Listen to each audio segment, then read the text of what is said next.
पढ़ेंगे टार्क। तो स्कूल की जो फिजिक्स हमने पढ़ी थी ना, उसमें हमने पढ़ा था कि turning effect is produced when a nut is tighten. जब नट को कसा जाए विद स्पैनर के साथ नट को कसा जाए तो क्या होता है, टर्निंग इफेक्ट पैदा होता है। तो टर्निंग इफेक्ट जो गर्दिशी असर है इंक्रीज़ होता है with push harder on the spinner. अगर हम स्पिन को हार्डली पुश करेंगे, उसको ज़ोर से लगाएंगे तो स्पिन जो टर्निंग इफेक्ट वो भी ज़्यादा पैदा होगा। It also depends on the length, ये लेंथ पर भी डिपेंड करता है और ऑफ द स्पिनर। देखो ना, अगर हम दो ही बातें हैं, हम एक नट खोल रहे हैं या कस रहे हैं, टर्निंग इफेक्ट पैदा कर रहे हैं, तो अगर हम फोर्स ज़्यादा लगाएंगे तो फिर भी टर्निंग इफेक्ट ज़्यादा पैदा होगा। या फिर स्पिनर बड़ा हो, अगर स्पिनर बड़ा है, देखो ना आप लोगों ने जब गाड़ियों के जो होते हैं ना, वो गाड़ियों के टायरों वगैरह को खोलने के लिए बड़े बड़े स्पिनर यूज़ करते हैं, ऊपर इवन के ऊपर खड़े होकर उसका नट कस रहे होते हैं। क्या कर रहे हैं, वो ज़्यादा टर्निंग इफेक्ट पैदा कर रहे हैं। तो longer the handle of the spinner, जितना वो बड़ा होगा, greater the turning effect of the applied force, तो उसका फोर्स जो टर्निंग इफेक्ट है वो भी ज़्यादा पैदा होगा। जिस तरह के वो गाड़ियों के टायरों को खोलने के लिए ज़्यादा रिक्वायर्ड होता है, तो वो ज़्यादा। The turning effect of force is called its moment or torque. तो टर्निंग इफेक्ट जो है, ये यहाँ से डेफिनेशन जो है ना मेनली याद करने वाली, कि जो टर्निंग इफेक्ट है is called moment or torque and is defined as the product of force. दरअसल ये क्या है, प्रोडक्ट है किसका, फोर्स का, एंड परपेंडिकुलर डिस्टेंस, और परपेंडिकुलर जो डिस्टेंस है फासले का, from its line of action to the pivot which is the point around which the body rotates. वो पॉइंट है, यानी कि वे ये पॉइंट्स है जिसके गिर्द वो घूम रहा है ना, ये उसका पिवट पॉइंट है।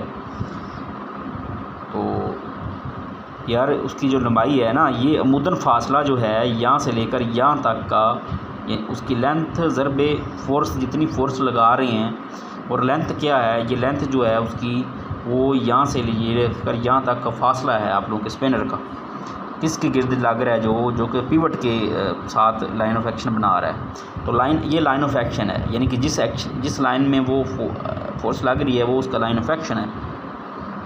तो line of action to the which is the point around the which body spinner करती, रोटेट करती है। The distance is called moment arm. तो उसको क्या कहते हैं, मोमेंट आर्म कहते हैं। यानी कि ये जो टोटल इसका लेंथ है वो क्या है, मोमेंट आर्म है। Thus the magnitude of torque represented by T से ज़ाहिर करते हैं, जो कि बराबर है एल एफ।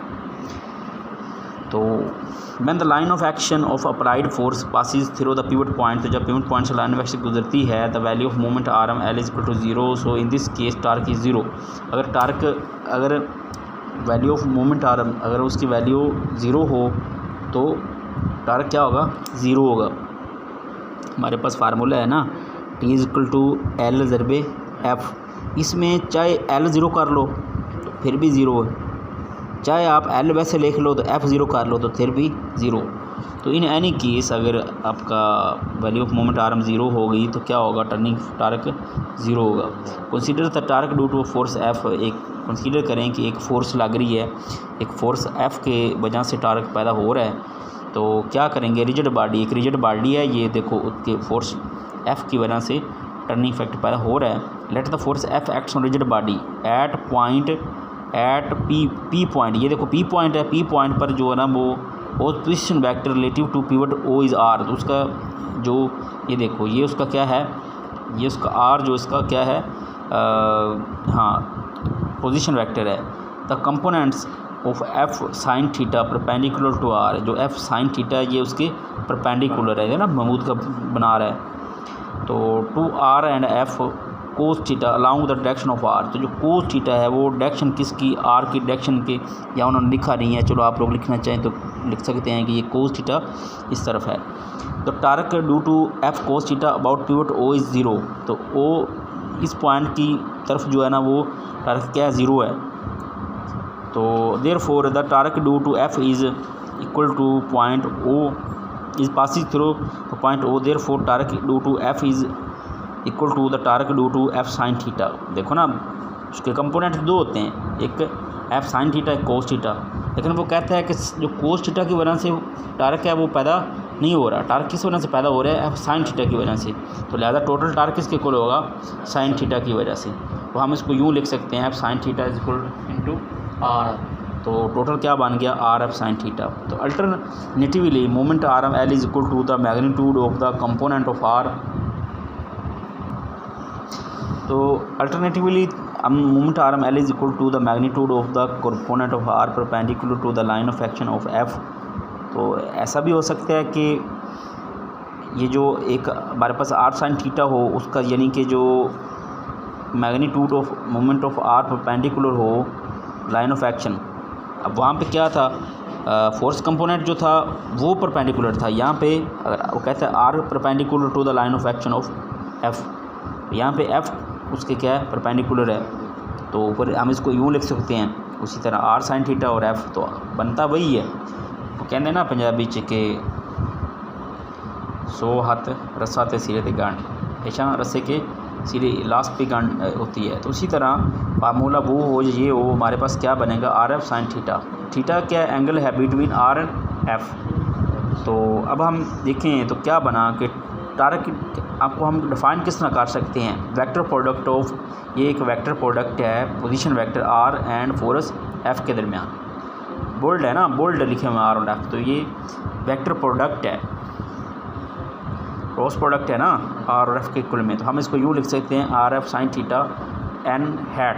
यहाँ पे एन उसकी क्या डायरेक्शन है, R F is the magnitude of the force, the direction of the torque represented by N hat is perpendicular to the plane containing R and F. तो वो उसकी डायरेक्शन क्या है, देखो उसकी डायरेक्शन आर और एफ के परपेंडिकुलर होती है हमेशा।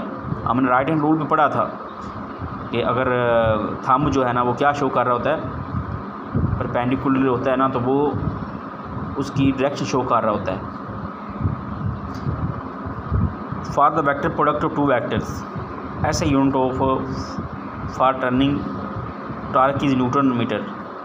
टार्क ऐसे यूनिट कितना है, न्यूटन मीटर है।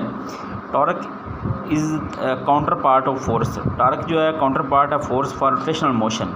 ये एमसीक्यूज के तौर पर आ सकता है। Just as force determine the linear acceleration produced in a body, the torque acting on a body determine its angular acceleration. तो ये इसकी एंगुलर एक्सेलरेशन को डिटरमाइन करता है। If the body is at rest rotating with uniform angular velocity the angular acceleration will be zero. अगर वो rest में है या यूनिफॉर्म एक्सेलरेशन से मूव कर रहा है तो उसका एंगुलर एक्सेलरेशन क्या होगा, या चाहे एंगुलर वेलोसिटी हो चाहे वो रेस्ट में हो, तो वो एंगुलर एक्सेलरेशन ज़ीरो होगा। इन this case the torque acting on the body will be zero. तो इस तरह फिर टार्क क्या होगा, टार्क भी ज़ीरो होगा।